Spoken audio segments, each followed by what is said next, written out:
আজকের ভিডিওটা একটু অন্যরকম। গতকাল আমার কাছে এক ক্লায়েন্ট কনসালটেশন নিতে এসেছে।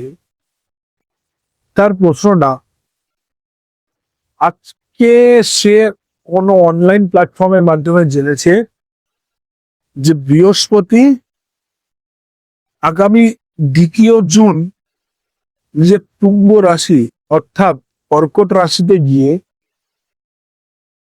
আগামী 1 বছর খুব বেটার রেজাল্ট দিচ্ছে। এই কারণে অলমোস্ট সবাই, প্রত্যেকটা রাশি কিছু না কিছু স্পেশাল বেনিফিট পেতে চলেছেন আগামী 1 বছরের জন্য। তার প্রশ্নটা, বৃহস্পতি যে বলছে আজকের দিনে যে কর্কটে কুম্ভ কিংবা তার বেস্ট রেজাল্ট দেয়,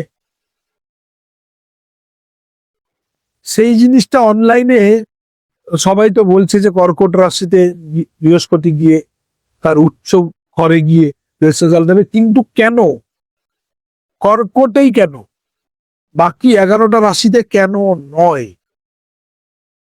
আমি এই বিষয় নিয়ে আজকে ক্ল্যারিটি নিয়ে চলেছি। দেখুন, চন্দ্র হচ্ছে আমাদের ইমোশনের কারণ, আমাদের মনের কারণ, আমাদের সফটনেস।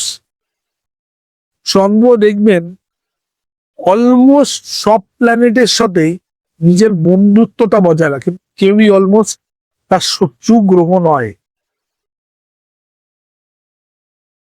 এদিকে বৃহস্পতি জ্ঞানের কারক, যে কোনো বিষয়কে আয়তনে বাড়ানোর কারক। এই জ্ঞানের কারক এবং মনের কারক যখন কোনো না কোনো ভাবে কানেক্ট করছে, অর্থাৎ বৃহস্পতি কর্কটে গিয়ে তার জ্ঞানকে আর মনের তত্ত্বকে, অর্থাৎ মনের সফটনেসকে যখন লিভিয়ে দিচ্ছে, তখন এই জ্ঞান ওই মনের কারকতার সাথে মিশে একটা ব্রড লেভেলে বিদ্যাকে, জ্ঞানকে এক্সপ্রেস করছে। এরকম আপনি আপনার পরিবারকে ভালোবাসছেন, আপনি আপনার সন্তানকে ভালোবাসছেন, আপনি আপনার স্ত্রীকে ভালোবাসছেন, আপনি আপনার গার্লফ্রেন্ডকে ভালোবাসছেন, আপনি আপনার বাবা মাকে ভালোবাসছেন। এক্ষেত্রে কিন্তু এই ভালোবাসাটা একটা জায়গায় সীমিত হয়ে যাচ্ছে। কিন্তু আজকের দিনে যে ধর্মগুরুদের দেখবেন, তাদের ভালোবাসার বিষয়টা কিন্তু খুব ব্রড। সে সমস্ত মনুষ্য জাতিকে ভালোবাসছে।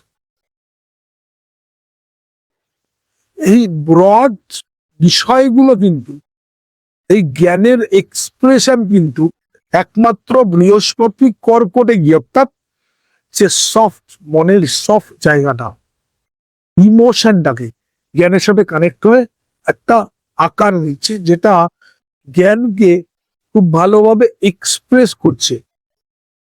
এটি ব্রড লেভেলে ভাবতে হবে। বিষয়টা খুব ছোট নয়, বিষয়টা অনেক বড়। আজকালকার দিনের অ্যাস্ট্রোলজাররা এই ক্লিয়ার কনসেপ্টটা সোশ্যাল মিডিয়া দিচ্ছে না বলে কালকের ওই ব্যক্তি আমার কাছে এই প্রশ্নটা তুলে ধরেছেন। আশা করি আপনাদের একটা ক্লিয়ার পিকচার দিতে পারলাম, যেখানে বৃহস্পতি কর্কটে গিয়েই কেন তার উচ্চতম ফল আপনাদের দিচ্ছে। নমস্কার।